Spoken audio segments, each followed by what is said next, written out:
palavra da noite, João capítulo 6. Eu vou estar lendo, aleluia. Toda que palavra maravilhosa. Dá vontade de ler o capítulo todo, mas é muito grande. Ai, meu Pai. Meu Deus. Aleluia, Jesus. Eu estou lendo aqui a partir do 49. Diz assim a palavra. 6:49.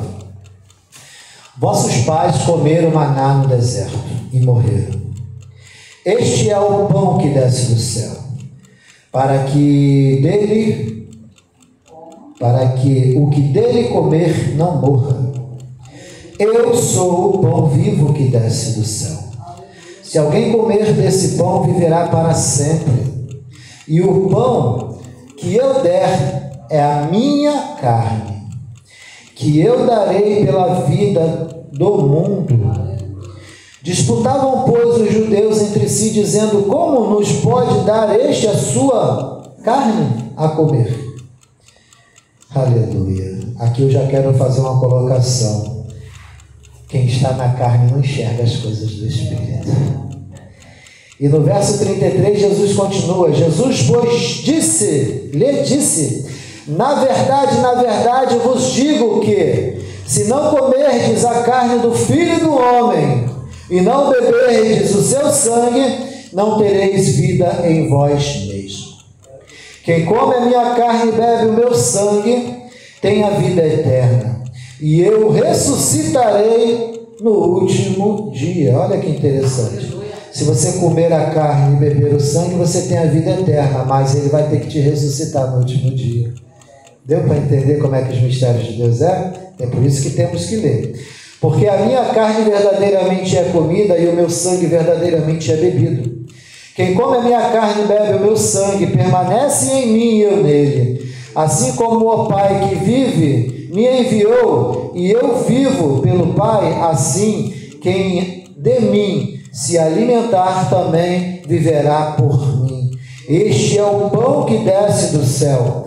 Não é o caso, aleluia, de vossos pais que comeram maná e morreram. Quem come este pão viverá para sempre. Amém? Vamos estar orando em nome de Jesus. Pai querido e amado, eis aí esta palavra, a qual está falando o Senhor sobre ti, ó Pai, aleluia, que o Senhor venha nos dar o discernimento, que o Senhor venha nos dar, Senhor, o entendimento, que o Senhor venha nos dar o que precisamos para estarmos assim, ó Deus, firme em ti, ó Pai, unidos contigo, que nós possamos estar engendrados nessa oliveira verdadeira, sendo assim alimentado por ti em todo o tempo e participantes dessa grandiosa salvação. Pai, toma teus filhos em tuas mãos, ó Pai, cura eles, ó Pai, renova eles, ó Pai, abençoa eles, ó Pai, me abençoa também e nos faça assim, Pai, como o Senhor quer que sejamos, ó Pai, unidos contigo, Pai, neste evangelho, no teu corpo, no teu sangue, para a honra e glória do Senhor, em nome de Jesus. Amém, Deus? Pode glorificar o Senhor, aleluia.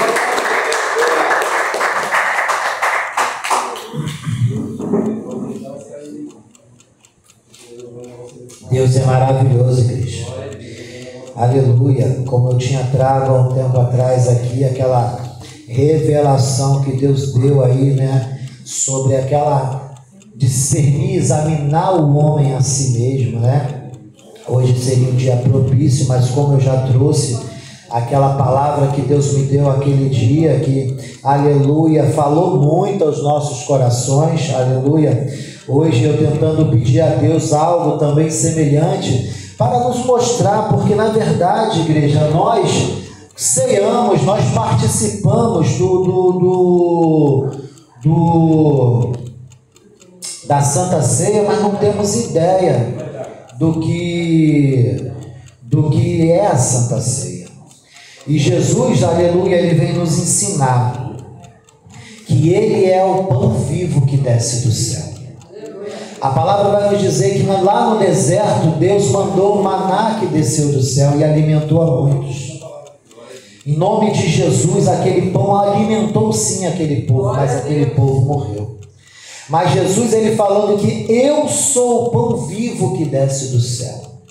O pão vivo que desce do céu, aleluia, que é o verbo de Deus, como diz a palavra, unigênito do Pai. Aleluia, o Senhor nos deu o Cordeiro vivo, o Senhor nos deu a verdade, o caminho, a vida, o Senhor nos deu Jesus Cristo. E eu estava meditando na palavra hoje, e eu estava vendo uma coisa interessante, sabia?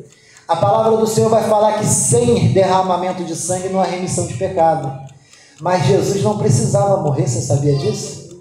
Porque quando ele orou, e ali desceu sangue do seu rosto, né? Aquele sangue que ele derramou naquela pedra já seria o suficiente para lavar o pecado de toda a humanidade. Mas só que nós, homens e mulheres, somos tão pecadores e somos tão falhos que nós precisamos de algo vívido, de algo visível, de algo palpável.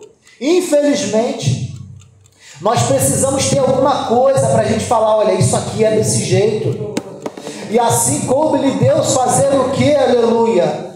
Levar Jesus Cristo para a cruz do Calvário. Porque só o sangue que Jesus derramou ali naquela pedra seria o suficiente. Mas só que o povo não entende as coisas, deveria algo acontecer. Algo houve necessário para acontecer, para que ficasse mais firme na mente daqueles que o vissem. E aí Jesus foi levado à cruz do Calvário. Aleluia. Por quê? Por mim e por você. Aquele chicote que foi dado nas costas de Jesus não era para ser nas costas dele, era para ser na minha. Aquelas blasfêmias que foi falado contra Jesus, ele nunca que merecia isso. Mas ele ouviu por causa de mim e de você. Aqueles pregos encravados na palma da mão de Jesus ou no pulso, ainda não temos, essa resposta. Uns dizem que é no pulso, outros dizem que é na palma da mão, mas não era para ser nele, era para ser em nós. Porque a palavra vai dizer que ele sofreu isso por nós. Ele levou sobre si o castigo que nos trazia a morte. O castigo era nosso, o erro era nosso, a falha era nossa. E ele, como cordeiro vivo, ele levou tudo isso sobre ele. E ali houve o plano de Deus para a salvação de muitos, ao qual trazer o seu próprio Filho na terra. Eu vejo que nós somos muito falhos, porque nós, até que por um lado entendemos que Deus falou, Deus cumpre, acabou e pronto. Mas hoje em dia as pessoas já não estão nem acreditando na volta do Messias. Hoje em dia muitos dizem que essa palavra foi o homem que escreveu. Me diga, qual é o homem que tem uma sabedoria para escrever uma palavra como essa? Me diz qual é o homem que tem a sabedoria se não vier de Deus, para poder escrever tudo o que aconteceu. Imagina, eu não lembro nem o que aconteceu ontem na minha vida. Quanto mais aqui a pessoa escreveu o que aconteceu lá na época de Adão. Porque na época não tinha papel, não tinha como escrever, não tinha nada. E eles foram passando ali, aleluia, de boca a boca. E hoje nós temos aqui, o conhecimento do que aconteceu no começo do mundo. Quem pode fazer isso senão Deus? Glória a Deus. Então Deus nos deu uma relíquia, um conhecimento, aleluia, do que Deus já fez no passado, até os dias de hoje, para que nós venhamos a entender quem é esse Deus que nós buscamos. Quem é Deus? Quem é Jesus Cristo? Quem é o Espírito Santo? Quem é que nos lava, nos purifica, nos renova? Por que que estamos vivos nesse momento?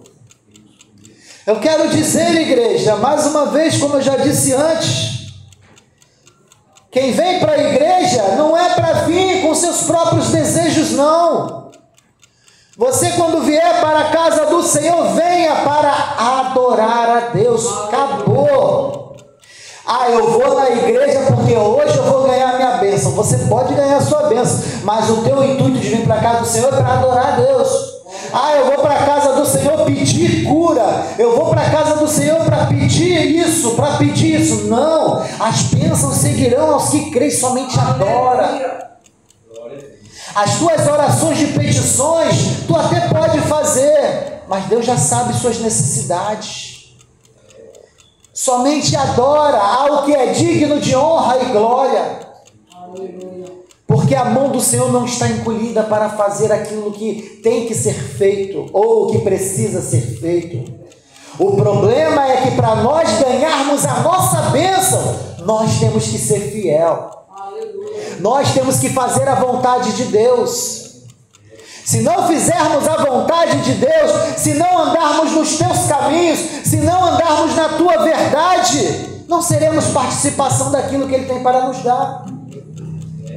Como eu já fiz a comparação aqui antes, se você é um trabalhador assalariado, para você receber o teu salário, você tem que trabalhar. Se você não trabalhar, você não vai receber o teu salário. Só que o trabalho que nós temos no Senhor não é trabalhoso. O trabalho que nós temos no Senhor é virtude, é graça, é amor, é salvação. E através desse dom gratuito de Deus, nós temos somente, aleluia, que adorar a Deus e mostrar para todos o quanto Deus é maravilhoso. As condições impostas para nós recebermos a salvação, porque nós, como eu falei antes, nós somos condicionados à salvação. A salvação é nossa, mas para que eu receba essa salvação, há uma condição. Qual é a condição para que eu receba a salvação? Ser fiel a Deus, conhecer a sua palavra, viver a palavra, aceitar Jesus como o único e suficiente Salvador, porque diz a palavra: todo aquele que vem a mim de maneira nenhuma lançarei fora. E todo aquele que come e bebe do meu sangue, eu ressuscitarei no último dia. Glória a Deus. Morrer, todos nós vamos morrer um dia. Vamos passar por esse ciclo de vida: nascimento, crescimento, fruto, envelhecimento e morte. Mas o que morre é esse corpo físico. O que morre é isso aqui, ó, tudo que podemos ver, porque nós somos eternos. A nossa alma, a alma que Deus nos deu é eterna. E aonde você quer passar a sua eternidade? Ao lado do Deus vivo que te deu a vida? Ou padecendo no fogo? Porque se a palavra diz que é verdade, eu creio e acabou. Então diz a palavra: escolha a Deus para que viva. Aleluia. Escolha o eterno para que viva. Deus, aleluia. Sem Deus não há salvação. A luz foi embora, mas é glória. Aleluia. Glória a Deus. Sem Deus não há salvação. Fora de Cristo não há salvação. Só há salvação em Cristo Jesus, e Ele mesmo disse: eu sou o caminho, eu sou a verdade e eu sou a vida. Há quem diga que as 3 portas do tabernáculo do Senhor tinham esses nomes. A primeira porta pelo pátio ali, a entrada inicial, se chamava o caminho. Então, para você chegar até o Santo dos Santos, você tinha que entrar pelo caminho, que era a primeira porta. E quando você já estava naquela primeira parte, aonde haveria ali sacrifícios, aonde haveria ali o seu eu ali se entregar para você ser perdoado, porque naquela época se sacrificava, o sangue era aspergido, e como diz a palavra, sem derramamento de sangue não haveria salvação. Mas nosso Senhor Jesus Cristo, Ele veio a este mundo e derramou o seu próprio sangue como último sacrifício. A palavra diz que através de um homem veio a morte e o pecado. Adão, desobedecendo a Deus, comeu do fruto e entrou o pecado no mundo. E depois disso daí, aleluia, o homem veio a morrer por causa do pecado. O que traz morte é o pecado, mas a vida eterna é salvação através do nosso Senhor Jesus Cristo. A graça do Senhor é vida. O próprio Senhor é vida. E ali, aleluia, houve-se a necessidade de forma que através de um homem o pecado entrou para a morte, houve a necessidade de através de um homem vir a salvação também. Então Deus já colocou através de muitos homens da Bíblia o que iria acontecer. Eu acredito que talvez o primeiro plano de Deus era trazer a salvação através de Abraão, mas como Deus é longânimo e ele já viu 1000 anos à frente, ou mais, como diz a palavra que um dia para Deus é como 1000 anos, Deus já olhou que através do sacrifício do filho de Abraão não seria necessário, não seria o suficiente.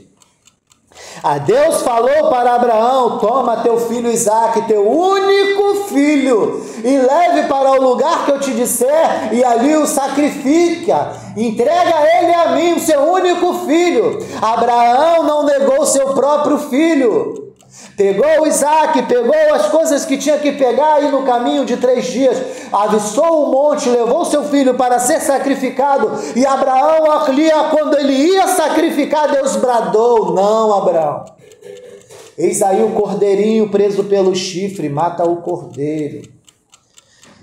Aleluia. Eu vejo que o filho de Abraão não seria o suficiente.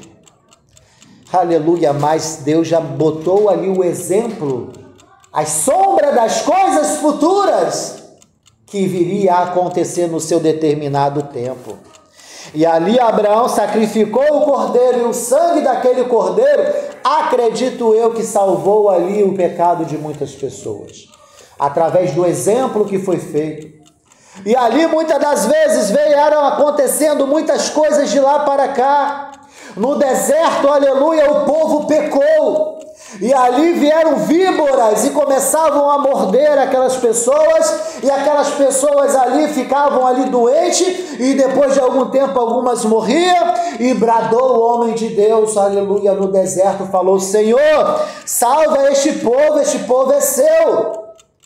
E Deus bradou mais uma vez do céu e falou: faz ali, uma serpente, pendura ela ali no madeiro, e todo aquele que olhar para aquela serpente vai ser curado e não vai morrer. Tudo isso são sombras de coisas futuras. Deus, ele veio deixando um exemplo ou fragmento das coisas que iria acontecer no seu determinado tempo para que a salvação viesse. Aleluia. Também outro acontecimento, Jonas, ele foi engolido pelo peixe e ficou 3 dias ali no ventre do peixe, aleluia, trazendo mais uma sombra das coisas futuras. Não vou contar todas, para vocês também buscar dentro da Bíblia esses mistérios, mas a palavra vai dizer que o nosso Senhor e Salvador Jesus Cristo, ele andou por esta terra e ele trouxe, aleluia, um novo testamento no teu sangue. Sendo que, como eu já falei aqui antes, para que um testamento se tornasse válido, o sangue deveria ser derramado. Porque a palavra diz que o atestador não pode dar garantia do seu testamento se ele não morrer. O testamento vai dizer, aleluia, as leis de hoje em dia, como nos diz, que quando o homem está em vida, ele faz um testamento, mas aquele testamento só tem validade quando ele morre. Aí quando ele morre, é lido aquele testamento e tudo aquilo que foi atestado ali se torna lei, se torna válido.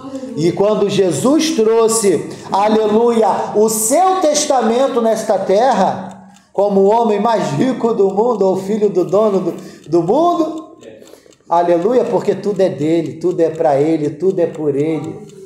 Ele trouxe ali falando: olha, esse é o novo testamento no meu sangue. Aleluia. E Jesus foi, aleluia, levado ali, por aqueles homens. Foi chicoteado, levando sobre si o nosso pecado. Ele foi ali agredido, ele foi cuspido, blasfemado. Tudo isso ele se colocou na frente por nós, porque era para nós recebermos tudo isso. E Jesus chegou ao ponto de ser levado para uma cruz. E na cruz do Calvário ainda foi pregado de braços abertos. E ali, aleluia, algo interessante que a palavra vai dizer, que Jesus não foi morto por homem nenhum. A palavra diz que Jesus, ele tem a vida e ninguém a pode tirá-la, mas ele a dá espontaneamente. Então, naquele momento, na cruz do Calvário, ele falou: Pai, a ti entrego o meu espírito. Porque senão ele ficaria ali na cruz por quanto tempo? Ele tem a vida. Então ele a deu ao Pai. E ali, o Espírito de Deus saiu daquele corpo carnal a qual ele estava. Porque Jesus, aleluia, ele também era Espírito.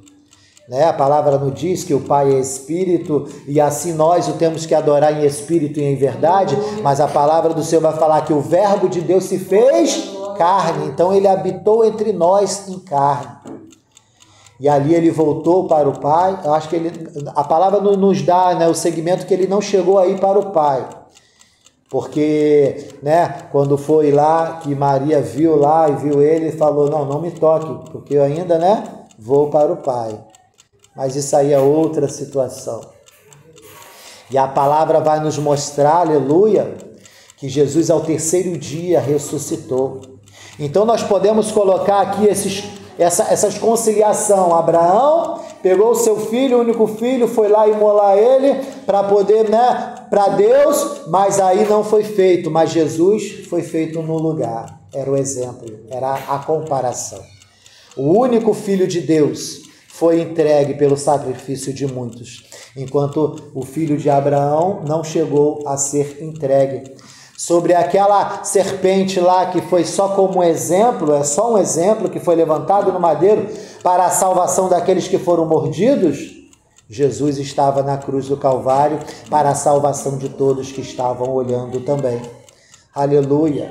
E como também o exemplo de Jonas, que ele ficou 3 dias no ventre do peixe, foram os 3 dias que Jesus também ficou, aleluia, morto. E assim, no terceiro dia, Jonas foi lançado de volta para a terra e automaticamente Jesus também ressuscitou. Esse foi o exemplo que muitos falaram. Que exemplo você nos dá? Ou como você nos prova que o que você está falando é verdade? Nenhum exemplo será dado senão o de Jonas, que se ficará 3 dias no ventre do peixe.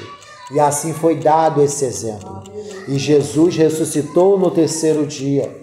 Aleluia. Mas como eu disse que para, aleluia, o testamento de Jesus viesse a ser válido, ele teria que morrer. Mas como morreria o autor da vida? Como aquele que não pode ser morto morreria? Mas para que o testamento de Jesus viesse a tornar válido, o corpo físico dele morreu. O corpo físico dele morreu. O sangue foi derramado.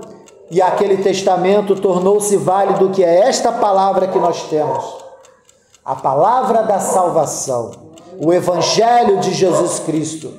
Então o Evangelho de Jesus Cristo é o testamento no sangue de Cristo, que nos traz a vida eterna, que nos traz a salvação.